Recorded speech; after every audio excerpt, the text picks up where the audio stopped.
ज्यांच्या चरणांची धूळ ही कुंकवाच्या करंड्यात घेऊन भाळाला लावावी अशा राजमाता राष्ट्रमाता जिजाऊ माँसाहेब आणि ज्यांच्या नामस्मरणाने देहाचे देव आणि इंद्रायणी होते असे जगद्गुरु श्रेष्ठ संत म्हणजे तुकोबाराय, ज्यांनी आपल्या ज्ञानेश्वरीच्या माध्यमातून प्रत्येकाच्या घरोघरी ज्ञानाचा दिवा लावला असे संत श्रेष्ठ ज्ञानेश्वर महाराज, ज्यांनी आपल्या महाराष्ट्राच्या भूमीमध्ये या महाराष्ट्राच्या मातीमध्ये सोन्याचे स्वराज्य स्थापन केले असे छत्रपती शिवाजी महाराज, या स्त्रियांना चूल आणि मूल या संकल्पनेच्या जखडीतून मुक्त करून त्यांना शिक्षणाचा नवा मार्ग दाखवला त्या सावित्रीबाई फुलेंनी आणि त्या ज्योतिबा फुलेंनी.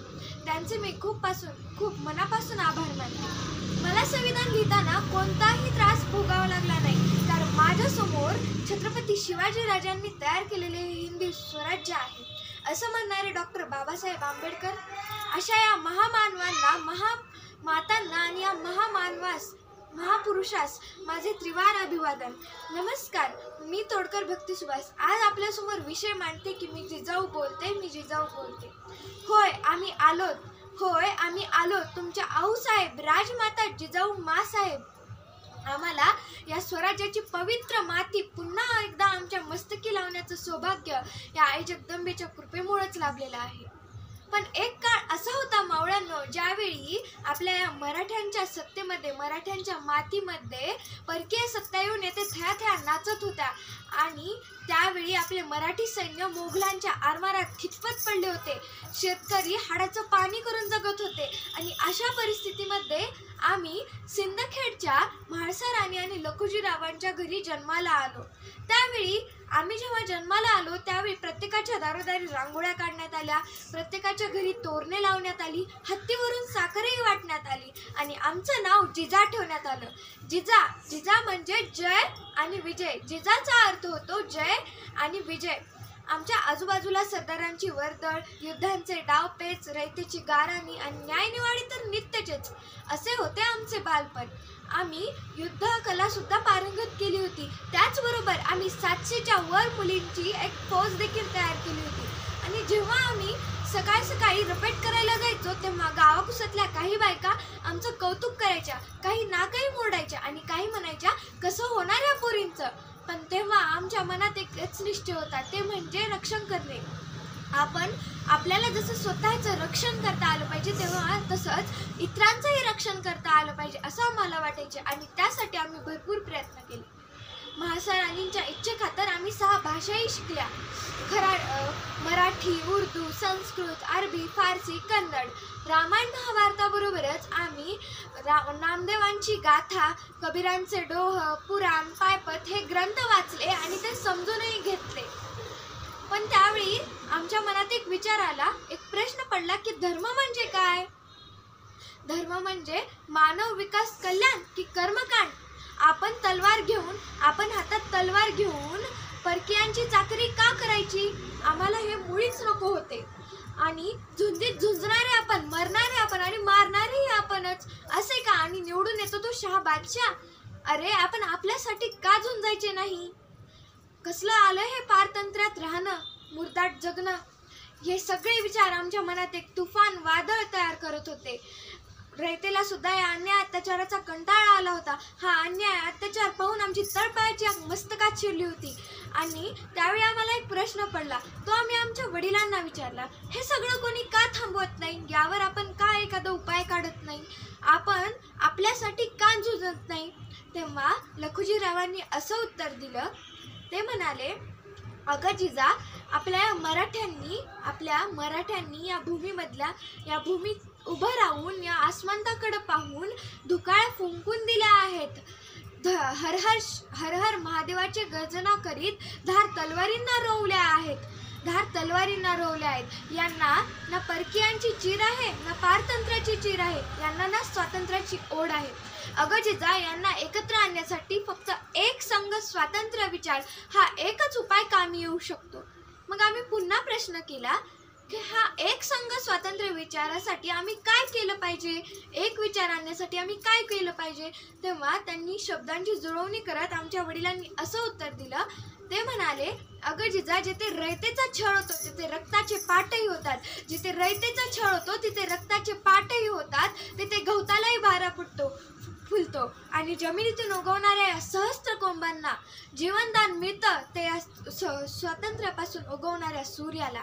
आणि हा सूर्य तेव्हाच उगवतो जेव्हा हा पारतंत्र्याचा श्वास कोंडा करावा, आणि त्यावेळी आपल्याला या पारतंत्र्याचा श्वास कोंडा करावा लागतो. त्यावेळीच हा स्वातंत्र्याचा सूर्य वर येतो.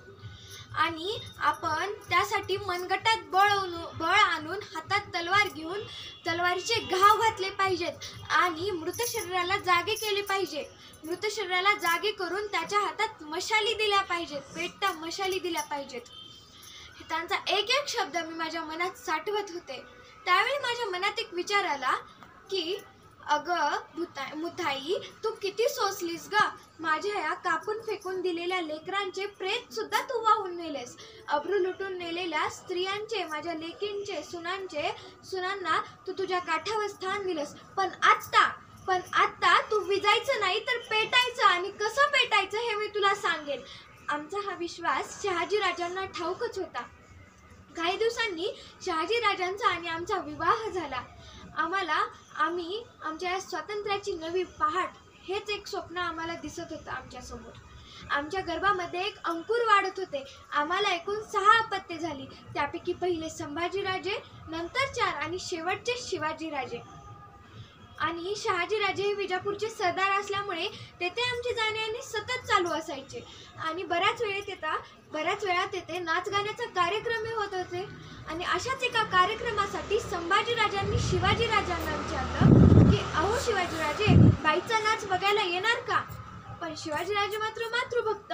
ते सुरुवातीला आमच्या जवळ येऊन आम्हाला विचारले, अहो साहेब, आपल्या इथे एक नाचणारी बाई आली आहे, आम्ही तिचा नाच बघायला जाऊ का. तेव्हा त्यांचं लक्ष विचलित होत असल्याचं आम्हाला जाणवलं आणि आम्हाला चीड झाली आणि आमचा संताप झाला. आम्ही त्यांच्याजवळ गेलो आणि त्यांना अशी एक लगावून दिली आणि त्यांना सांगितलं, बेटा, बायकांना नाचवायचं नसतं तर वाचवायचं असतं आणि जगवायचं असतं. आम्ही तसे संस्कार त्यांना लहानपणापासूनच देत गेलो. शिवाजीराजे हे लहानपणापासूनच युद्धामध्ये पारंगत होते. आम्ही त्यांना सांगितलेलं की कोणत्याही जाती धर्माविरुद्ध द्वेष करायचा नाही आणि कोणत्याही जाती धर्माविषयी आहारीही जायचं नाही. प्रत्येक स्त्रीचा सन्मान करायचा, आदर करायचा आणि माणसांना माणसांसारखंच वागवायचं, त्यांची हेळसांड होऊ द्यायची नाही. स्वराज्य म्हणजेच या ठिकाणी व्यक्तीना व्यक्ती स्वातंत्र्य असते. येथे कोणी उच्चही नाही आणि कोणी नीचही नाही, असं आम्ही त्यांना लहानपणापासूनच शिकवण दिली होती. संभाजीराजे हे कणगिरीच्या युद्धामध्ये अफजल खानाच्या कपटामुळे त्यांना मरण पत्करावं लागलं.